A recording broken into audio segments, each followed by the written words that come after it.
My name is Alexander. I'm in insurance industry and also investment.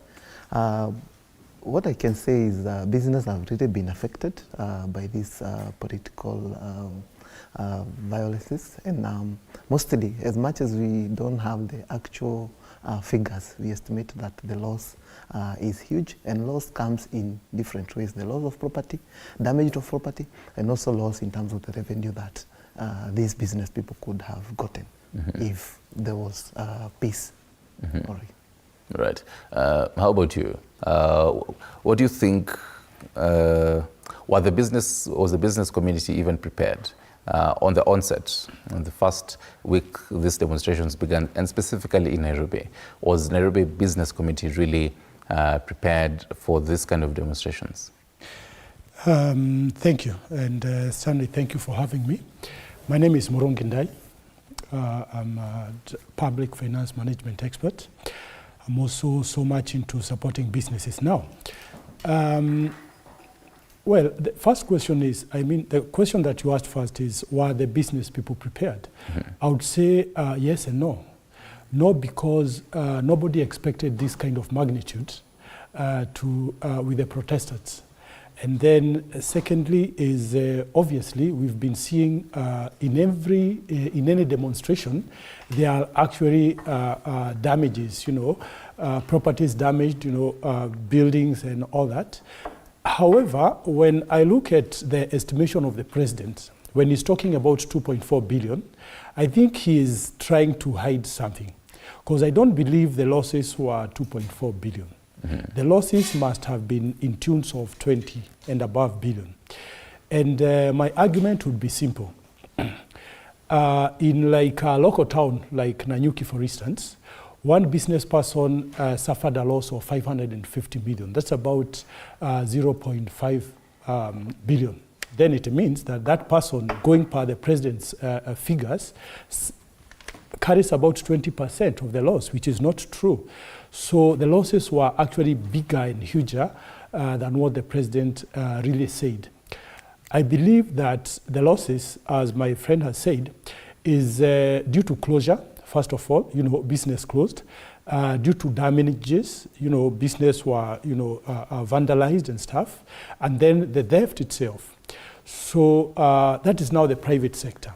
Now the government itself also lost huge amount of money, and we can even go to figures. For instance, in Nairobi, so how much do Nairobi collect on perishable fees and taxes? Same thing with other towns, you see. This time round, a lot of towns were affected, more than any other demonstrations that we've been having. So it's really huge. It's really a huge sum of money lost due to these skirmishes. Right. Yeah. And you've already mentioned what the president said, and I think it would really be prudent to even hear what he himself had said, as well as even the Nairobi business youth community on this particular impact in Nairobi and even other communities, and what they really had to say concerning the damage after the protests. I have no blood on my hands. 19 people, to the record that I have from the security agencies, are dead. Very unfortunate. As a democracy, that should not be part of our conversation. 2.4 billion of property has been destroyed. The Office of the Chief Justice has been burnt. City Hall has been burnt. Whereas the president said property worth 2.4 billion was looted or destroyed, we wish to correct the figure upwards to 3 billion. There are so many businesses which were affected. We have images and CCTVs of the goons who took advantage of the protest, and we are ready to share with the security agencies. We also appeal to the politicians to calm down the temperatures in the country for the sake of peace and progress. Tunashukuru vile president alifanya kwamba ameita majenzis, ameita mavijana to discuss with them, and personally sisi kama wanabiashara tulipita a lot of losses Personally, I've lost. I can't even explain myself a lot because of the pain and the loss I've incurred from the last week protest. So personally, we need government to see how they can compensate the youth and the business people who have lost a lot from the last week destruction. Tungeomba vijana wafanye demonstration yao, waandamane vile wanataka kuandamana, lakini wasiguse biashara ya mtu. Tunajua vile wanasikia, pia sisi kama wazazi tuna feel zile shida ambazo wanapitia, kwa sababu hawa ni vijana ambao wanataka sasa kujitegemea, lakini sasa inaonekana imefika mahali ni kama hakuna, wamesoma na kazi hakuna. Sasa tulikuwa tunaomba yeye President Ruto ajaribu. Hawa vijana sio maadui, ni kama watoto wake. Right, fantastic. That is the Nairobi youth business community giving a whole clarion call, and they put a whole correction on what the president had mentioned, 2.4 billion. As much as the president doesn't specifically say which counties, if it's the countrywide, he just gave a blanket number saying 2.4 billion worth of property that was either destroyed or burnt down. And then the business community comes and says it's about upwards of about an estimate of about 3 billion. But then you had said it could even be more than that. Right now, I want us to have a breakdown of this number. We can probably go with, let's say, even the 3 billion. And we can go with, for example, Nairobi, which is, I mean, really being the capital city, even being central business district, a number of goods probably from Nairobi to different counties. It is just the heart of even Kenya, really. So we can go with Nairobi for now and help us break down these numbers. Let's say 3 billion. For a big business, because here we're working with a micro, small, as well as medium enterprises for this one. So Alex, from where you sit, how do these numbers, how can you break down these numbers for us? Thank you so much.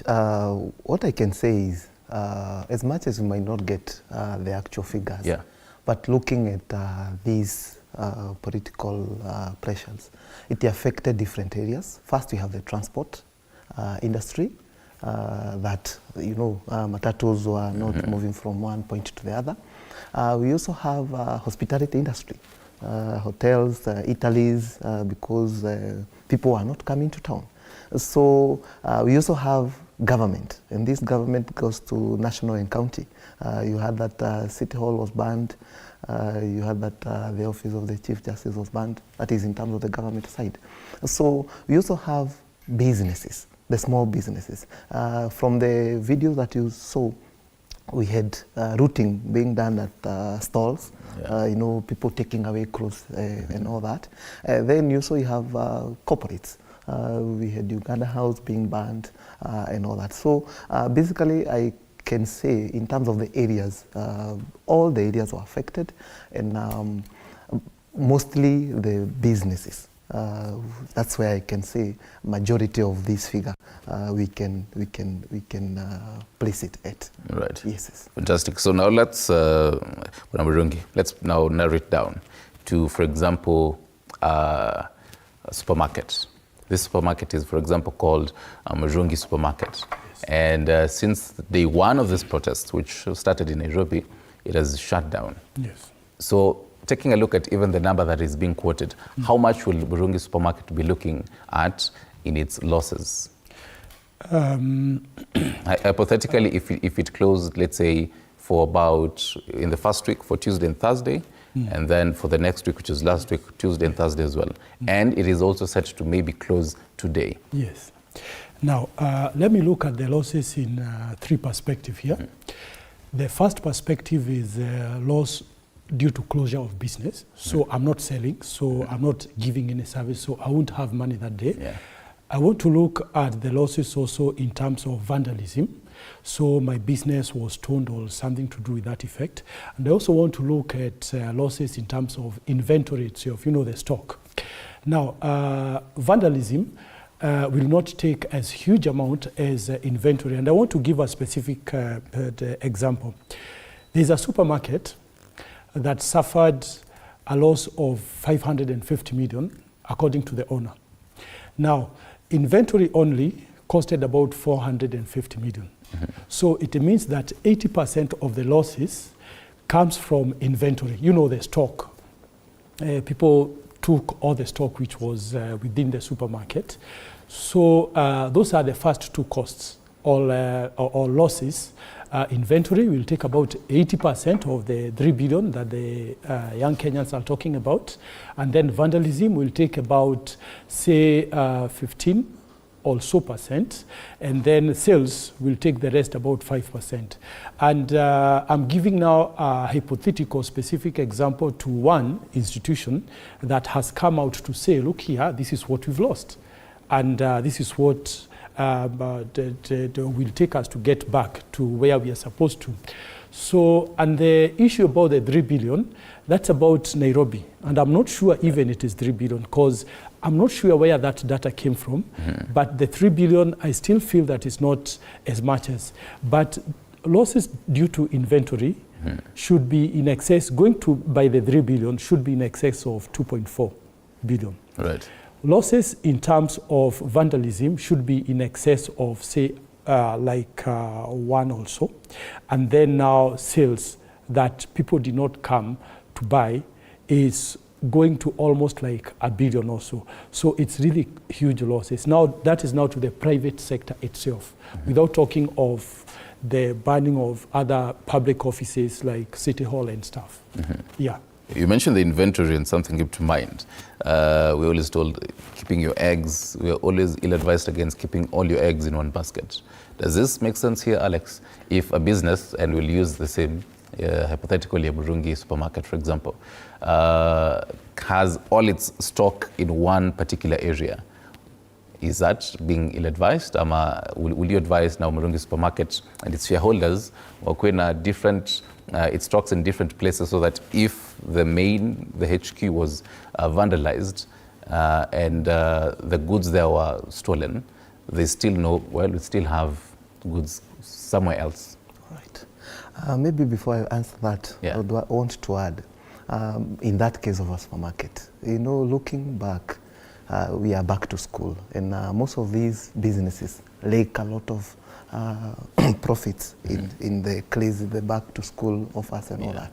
So you can imagine, because of these viruses and all that, didn't happen. We have supermarkets, we have shoe stockists, we have stationaries and all that. So I can add that even that loss, the estimated, might be even higher.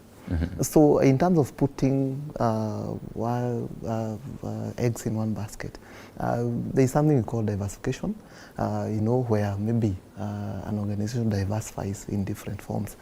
But again, as an insurance expert, we come in and say that in that business that you are in, you can be able to insure it, such that you cover yourself against different risks that might come and face the business. Yes. So does it mean that most of these businesses were not insured? Because we've seen this not only even in this political instability, and you'll also be telling us, so what specifically are they insuring? Even during the floods, the government came forward and said, well, most businesses couldn't really be helped because they were not insured because of disaster management and such like clauses in insurance. So is it the fact that most businesses do not know they need to insure on matters of political instability, or they assume? What's the case here? So looking at statistics, the insurance penetration is still low, single digit, 3%, 3.2%, compared to the standard. That is, if you look at Africa and all that. So South Africa leads the last time I checked. Absolutely. Yeah. At 12%. Yeah. So insurance is still considered for elites, for a certain category of people, and that is the tragedy. So most of these. But then, sorry, so how much? Because I want to look at juxtaposition the numbers Murungi was giving us. Absolutely. So if you're a business like the Murungi supermarket, the hypothetically using all these numbers tabled, and then vis-a-vis yenye utatumia for insurance. Absolutely. How much, if he was to come to you for insurance for political instability, absolutely, how much will you pay Is it annually, and the frequency? All right. So if you compare in terms of how much you pay, it's less. And I will take an example. One, you pay annually every year, just a single installment, and you can even break it down. Insurance have gone a notch higher in terms of if it is 100,000, you can be able to pay on a monthly installment, such that it becomes easier for you.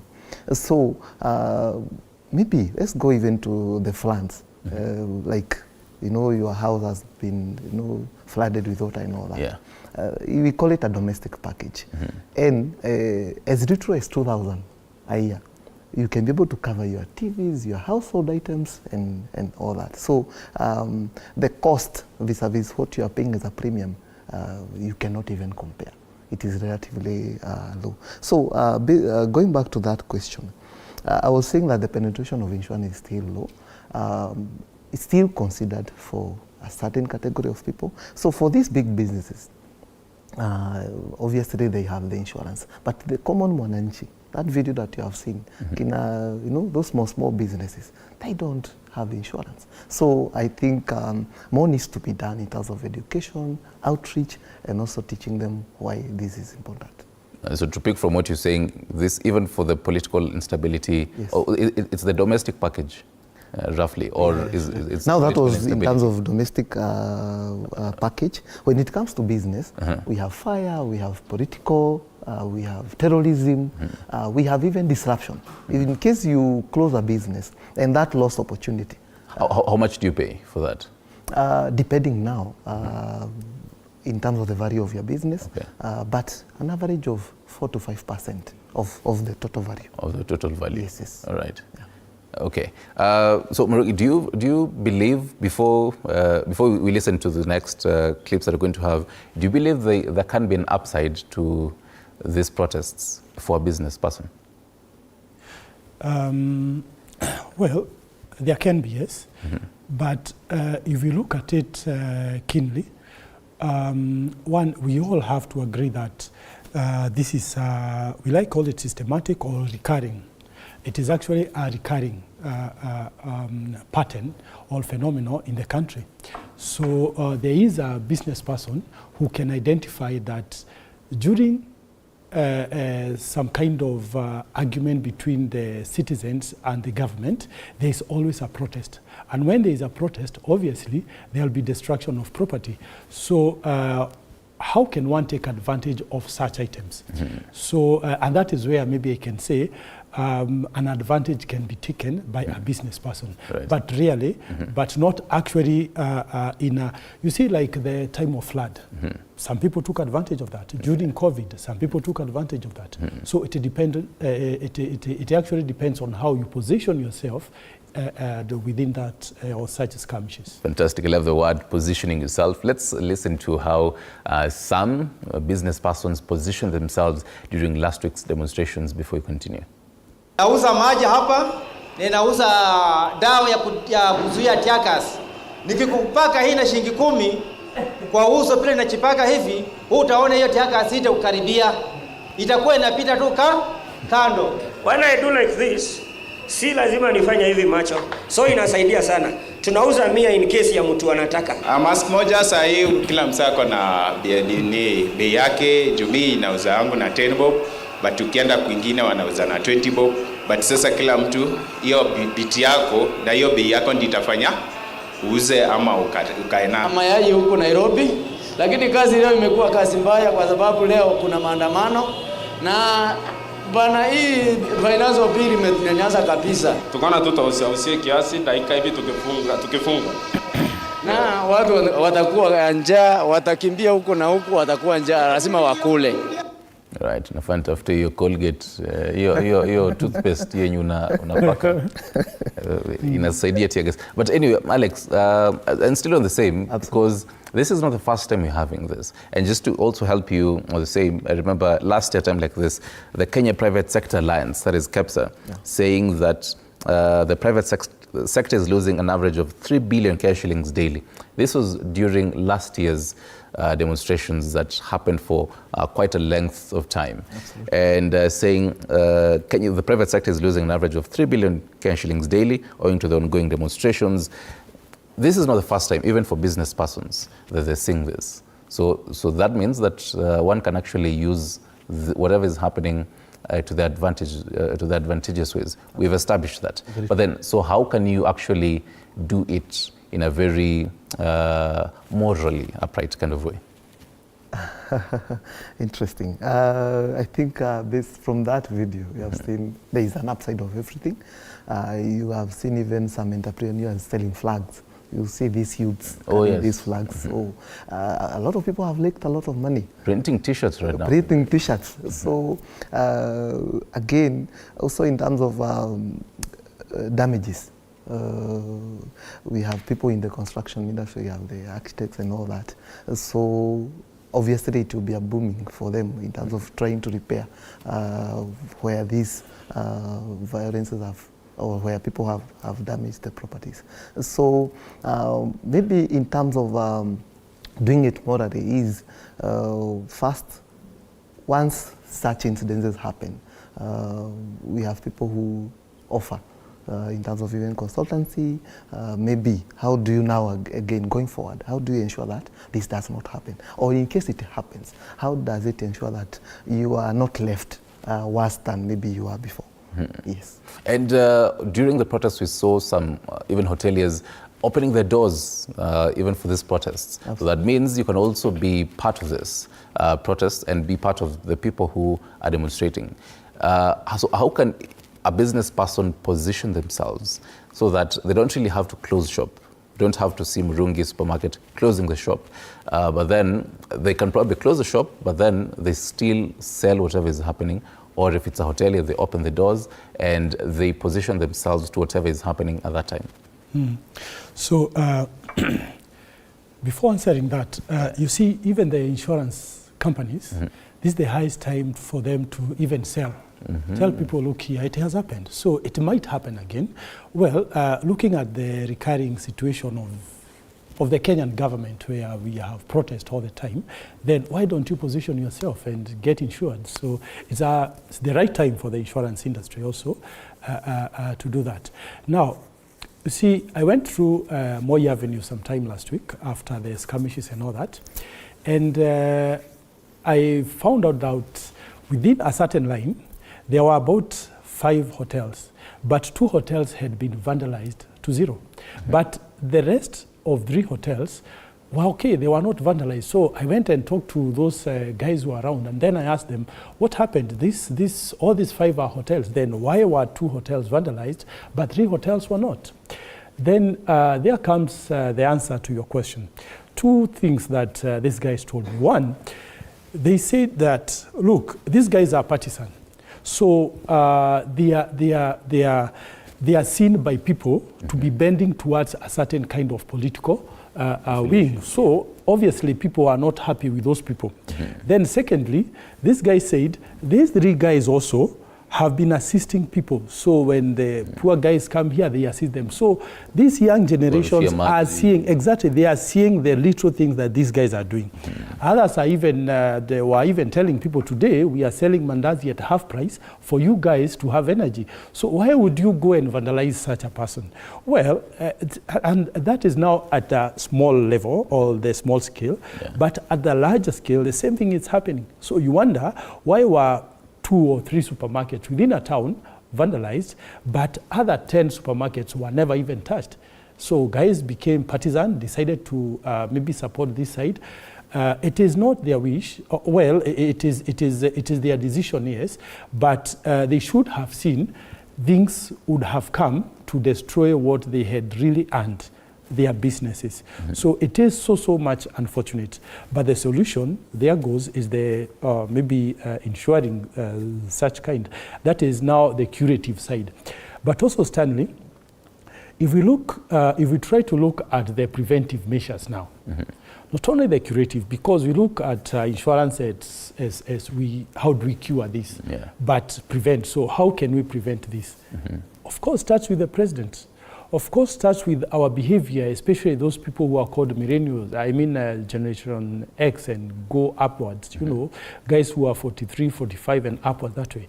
So what is happening right now, it has been created, and over time, it is no longer about finance bill, by the way. Today is no longer about finance bill, it is already down. So what can the president do now to prevent, so that we don't go and talk about how do we cure it, but how can we prevent this? So only the president can come out and do it.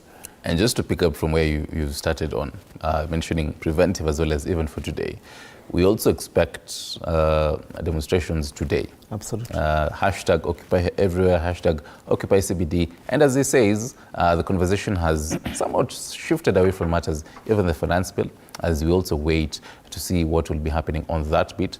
But then young protesters are expected to protest across board from different parts of the country, calling on accountability and even just mourning those who passed away and allegedly killed following these demonstrations.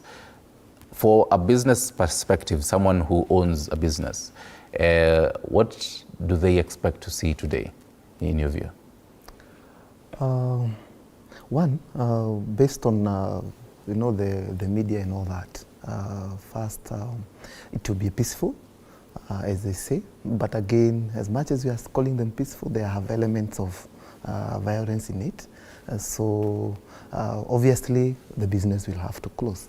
And so, as a business person, I think it's a high time now you look at other ways that you can continue trading as much as there are these violences. So what do you, let's say you've come a leo, for example, do you come in the morning and then see how things are looking like and then weigh the options, then decide, okay, watu wameanza kuwa wengi around CBD, let me close? Or do these business persons have even channels that they talk to other business persons, let's say WhatsApp groups and even other groups on social media that they interact with themselves as business persons around that region, and they agree, all of them, that, well, we're closing shop? Because you'd find a certain stall has opened, one person has opened, the others around there have closed. So it was somewhat not a unison idea that wacha mimi nifunge, nyinyi shauri yenu. Let me risk today. All right. So basically, looking at, because I've worked with people in Nyamakema, Gikomba, Kamukonji, along CBD, they have leaders that usually they have groups, they have groupings, they have associations. So I think what happens is they usually have engagements and make a decision. Based on maybe what the media is showing, maybe what the reports are coming in. So if it is a decision, they make a majority. We have few cases where somebody will just say, I'll go and see what happens. So, but again, in case something happens, you are not part of us, because we had already issued a communication. Maybe today, let's not open, or maybe can we open from 2? After this whole exercise comes to an end. Yes. Indule unachezanga ile sound bite ya nilikuwa nimewauona. Even as coming on this, for someone, they've definitely taken a look at the scenario and how things are looking like. So, because I'm pretty sure you'd also want to chime in on what he's saying, the digital aspect also comes into play. Because let's say this supermarket offers certain goods, but then wanaona hatuwezi fungua. But then, I mean, there's delivery, door-to-door delivery kind of access, even for the hoteliers themselves. Is this a platform where they can also arrive at? Definitely, Stanley. And that is what we've seen, and that's what we'll be seeing going forward. Stores, including supermarkets, doing and going. And, hotels and all that should now embrace digital. A question that I needed also to come in and say is that, business is all about risk. And we, as business people, they have different risk appetites. So you may have a warning that tomorrow don't open, but your risk appetite is kind of high. So I'll take the risk. So I'll go and open and see what happens. So, and this is what now differentiates between a person who will come and open and see what will happen, with also a person who will come and open and remain open throughout the day, maybe. Because in a row of about 10 shops, you may see one person will take risk and say, nitafungua. So, and he will continue. So what is motivating him? Yet he's been warned. Yet the perception out there is that there can be breakage. But he says, no, I'll do all the necessary mitigation, but I want to take that risk so that to get this income. So what extra layer, even as you continue, so what extra layer does this person who has quite the huge risk appetite, what kind of risk layer, or rather extra layers does he or she put on? Because, I mean, we've seen, they talk about CCTV footages. So this means business persons right now have CCTVs at the entrance of their premises, or even inside. Even some, as I think as of yesterday, taking a look at some channels, even different social media platforms, different business persons saying, hey, as of this week, I am having my own private security personnel just at the entrance, just to mitigate this. Does this help? You can also help, and Alex also coming on the same. Yeah, it does. But all these mitigating factors have got the degree of their working. Take for instance, a CCTV camera. CCTV camera is useful up to a certain period, or up to a certain level of protest or risk or damage and sentence. Even when you put a CCTV camera, for instance, and then a mass of about 100 youth come and then go, how will that CCTV assist? Primarily, it will assist you when maybe the theft is from a number of. But when it is a crowd, then that is a little bit risky. The same thing with the security guys. So we even saw a situation whereby armed policemen running away. So to me, those layers are important, of course, including insurance. But the more important layer is relevance. So by relevance, I mean, what are you selling? Is it relevant to these guys? I'm selling water, okay, then it's relevant, so that's okay. So I'm selling, say, mask or something which is relevant to what we are doing. So you cannot go there and sell things which are flashy. And then guys really want, you know, me niko na queue, so I need water right now. So don't come and tell me about juice, expensive juice and all that, because I don't have that money, but I can give you 10 bob for water. So relevance when it comes to protests is actually key, and getting into these people and to know what they want. So that way you can really do it. Yeah. M-Pesa shops are quite relevant. Depends on how you look at it. Yes, exactly. So Alex, even as you come to the same, how can now a business person, do they have to go to the extra mile of even the kind of security features they have in their business? Yeah, sure. It is really important. And maybe to add on what you have said, you know, looking at a normal business, maybe a local solution that I always tell business people is, once you have a display shop, you find that most of the stock, you can put it somewhere else, maybe in a warehouse or a store, such that in case of an incident, not only political, even on theft, the impact will not be as huge as somebody who has accumulated. You know, the moment, like somebody selling TVs or phones, you don't need 20 TVs in the same store. You can have one or two for display, then other items are in a store, such that when a customer comes, you know, just send someone, or you know, make an order and then have that item delivered. So with that, you ensure that in terms of even employees maybe stealing from you, so that can be a measure to it. Then security. We have private security. So in this way, your business can continue to run until to a certain point. Yes. There's something that the business community that we were listening to earlier said, a very important key point, loss of jobs. And there's a huge looming loss of jobs. I'll start with you, Murungi. Is this quite imminent? Do you see a very huge risk on the same, and particularly looking at the private sector? a business, I mean, as the one that you, let's say, for example, that you're saying in Nakuru, someone has lost about 500, $500 million, actually. Yes. Is there a looming loss of jobs in this, even for this person? Yeah, evidently. So the effect is huge, I'm telling you. The specific example of a supermarket that I'm giving, and this is just a replica, so we saw, others like in Rongai and other places. 2 of the branches had staffing of more than 255. 2 of the branches. Now, this is direct, guys are in casual, others are indirect, guys offering transport and all that kind. So all those jobs now are lost. So since the happening, these guys are not getting up in the morning to go to work on a daily basis. And they are not sure if they'll even get back to work because the employer has lost everything. So where do you think that you'll tomorrow go and start working? So the job losses, and I would like to get into those statistics maybe by the end of this month. I would like to get to those statistics and know how much job loss has actually happened. So at one instance, I can talk about more than 200. What about the entire country? We are talking of more than 5,000 maybe job lost because I've closed my shop, so I've closed my my hotel, so don't come tomorrow. So evidently it is huge job losses, direct and also indirect.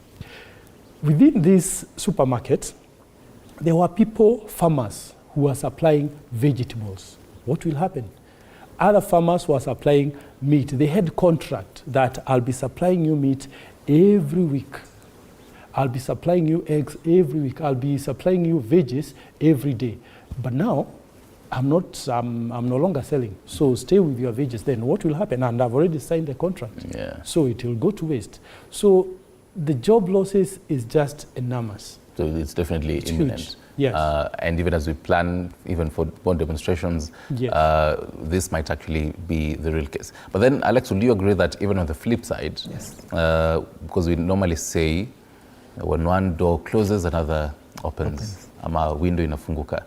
I mean, on the flip side, there might be even more job openings for others, though. Because if a shop was vandalized, if, for example, remember, I think Sunbeam supermarket last week was burnt down.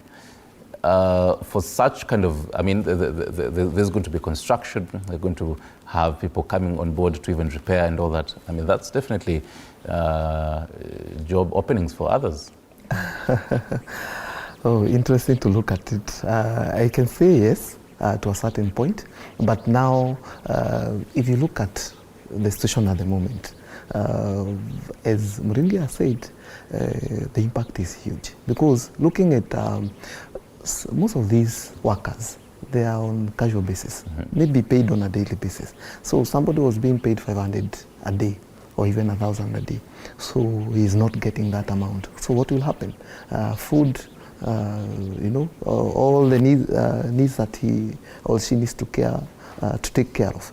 So in terms of now the gains, they might come later after now accessing the damage because even if my shop was vandalized, I would not, the following day I would not wake up and start maybe constructing or nothing. But that was now my next question. Yes. For business owner, yes. How do they look at how things are in the moment and weigh the options and say, well, this is now the best time to actually start building up again and probably have more businesses on board on the same?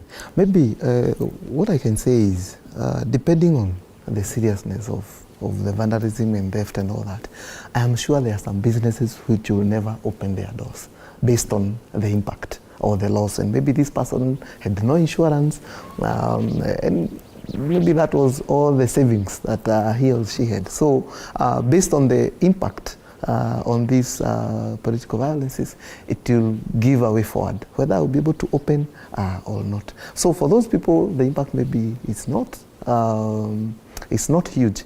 Then now, you listen depending on what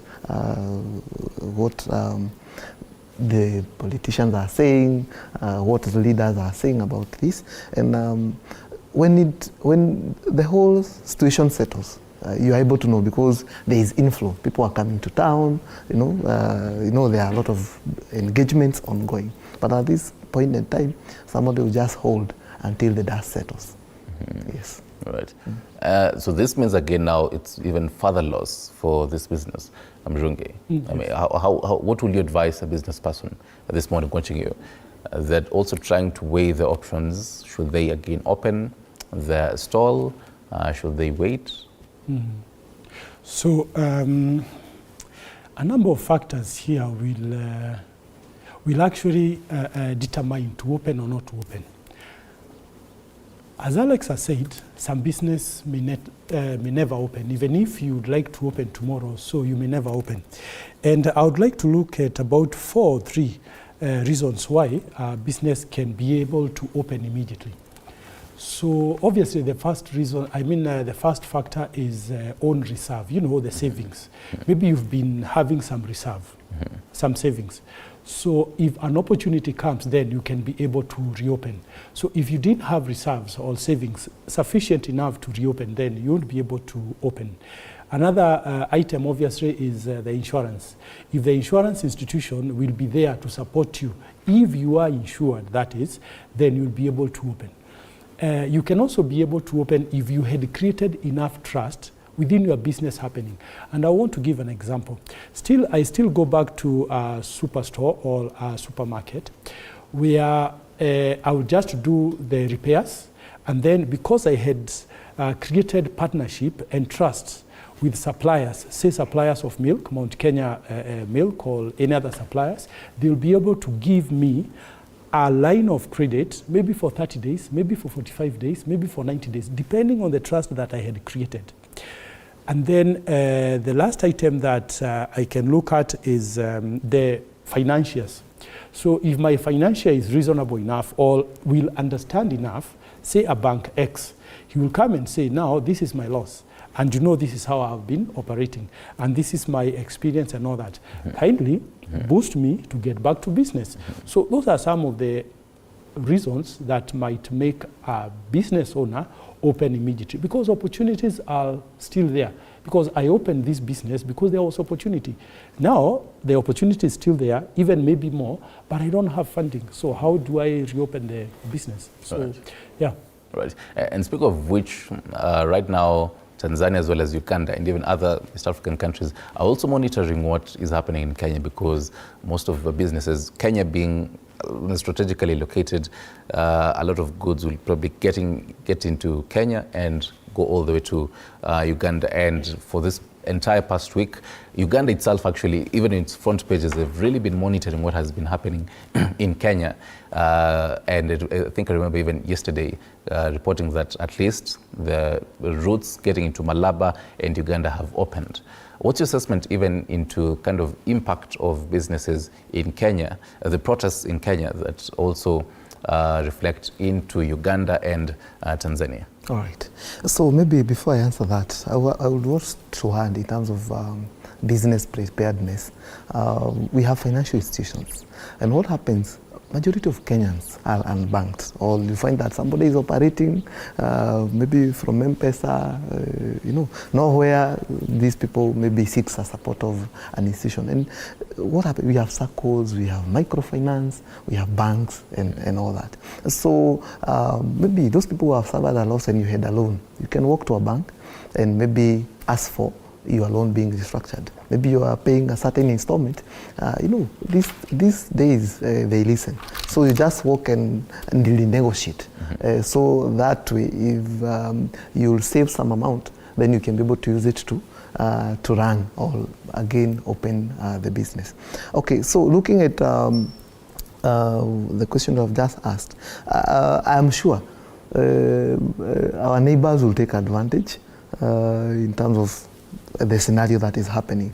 So we know there is competitors outside, maybe within the borders and all that. So you find that since most of these corporates are not running, then people are seeking alternatives, because as much as there are these violences and all that, life has to continue. So in case supply is not happening, we have people who are ready to offer the same. Yes. Right. But then at the end of the day, it still hurts. So you have about less than 4 minutes to wrap it up.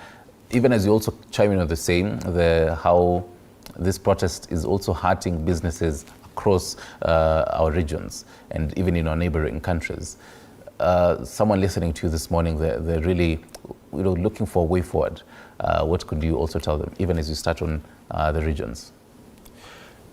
Before I get to the regions, in Kenya, first of all, our people, say Nairobi, Nanyuki, Nakuru, or any other place. The first item is let us control our risk appetite at this time, because we are anticipating that the protest today will be peaceful. But if on the other side, the government decides to make it not peaceful, it can, by tear gassing the youth and all that. Because the prime obligation of any government is to protect life and property. But we've seen this one not happening time and again. Even after the president took the mic and told people, don't worry, everything will be okay. But after a day, then everything was even worse than it was yesterday. So as business people, let us be very keen, because we cannot, in fact, we can no longer trust words from the government, because we've trusted it before and things have gone wrong. So I'm not sure if we want to trust it again. And another item that I would say is that it is actually very important for the businesses to have safety nets. First safety net, of course, is diversification in terms of the goods you sell and also where you trade. If all your businesses are in the CBD, it is the high time to, even in future, think of diversifying, moving outside CBD, for instance. It's also high time to build on trust, especially not only with the financiers, trust with the suppliers of goods and services, such that in times of such downtime, then there will be a person to come and hold your hand. And we saw Kenya being so resilient, especially after the COVID-19. We saw businesses struggling, government trying to come and give subsidies, government trying to come and subsidies in terms of interest rates and all that, they're buying down the risk. But it never worked. What worked is the trust that you had created with the suppliers. What worked is actually how you negotiated your loan facility or other lines of credit with your financiers. So that is what worked. So anything that government comes in as curative, in most instances, does not work. Government comes to give you money, does not work, because we are not sure if this money will get to the right people.